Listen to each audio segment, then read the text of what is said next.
Então, fariseu,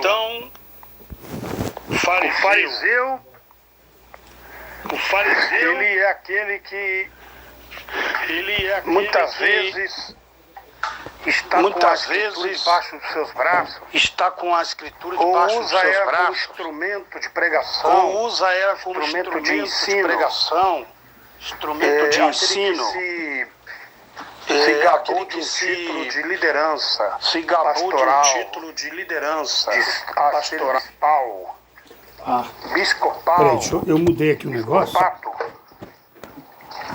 E ele se intitula o enviado do Criador.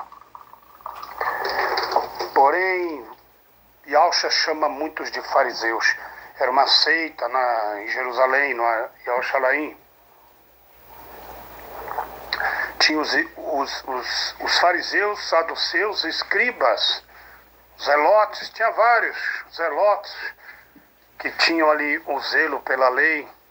Tinha os fariseus que redigiam as escrituras na época de Yahshua, estavam sempre ali nos templos, entende?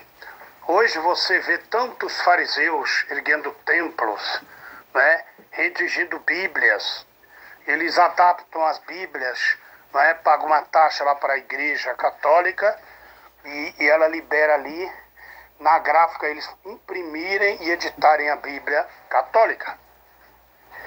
Então veja bem, que tem a Torá e tem a Bíblia católica. Então vamos lá, irmão. Como que você reconhece um fariseu? Primeiro, ele se preocupa da maneira de vestir. Entende? Para agradar aqueles que vão vê-lo, ou seja, que vão olhá-lo. Então ele se preocupa no vestir, na maneira de falar, né? Com certeza tem que ter uma maneira de educar, sem nomes paganizados na boca, blasfemos, mas eles se preocupam nos púlpitos em ter, às vezes, educação, mas debaixo dos púlpitos, zero de educação. Então eles se preocupam em erguer um bom templo, numa boa localização, entende? Numa capital, no centro de uma cidade.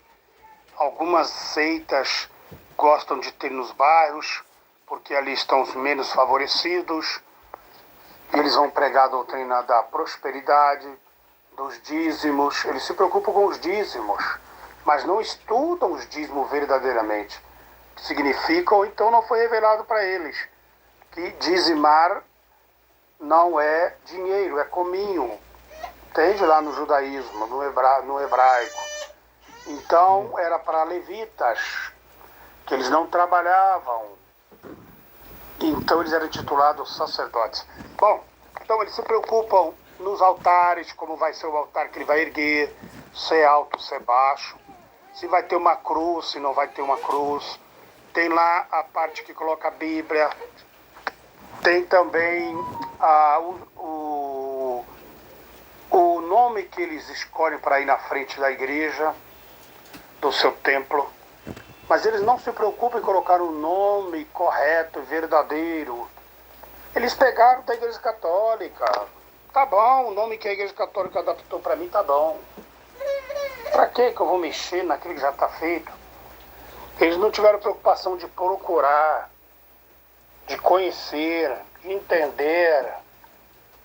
Por isso que ela chamou eles de fariseus. Por que os fariseus, Yahshua chamou eles de fariseus? Porque eles eram realmente fariseus. Eles estavam com as escrituras, mas não praticavam nada.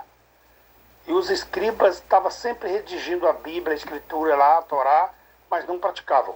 Hoje, quem são esses? São as igrejas. É a religião que veio do berçário católico.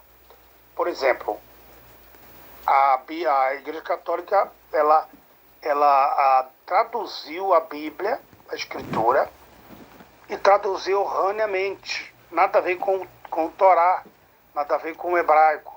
Teve algumas coisas sim, mas ela adulterou muito. Então você vai ver, o hebraico também adulterou os nomes. Entende, irmão?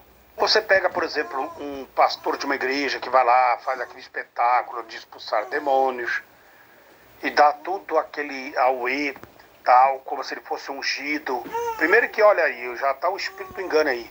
A palavra diz que muitos virão dizendo eu sou o Cristo, que é na tradução católica romana, grega, não é?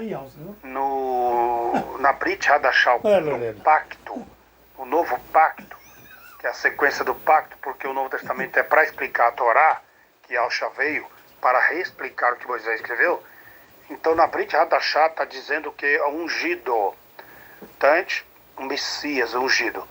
Na Bíblia que Ferreira de Almeida é Cristo, o Kyrios, Cristo de Baal.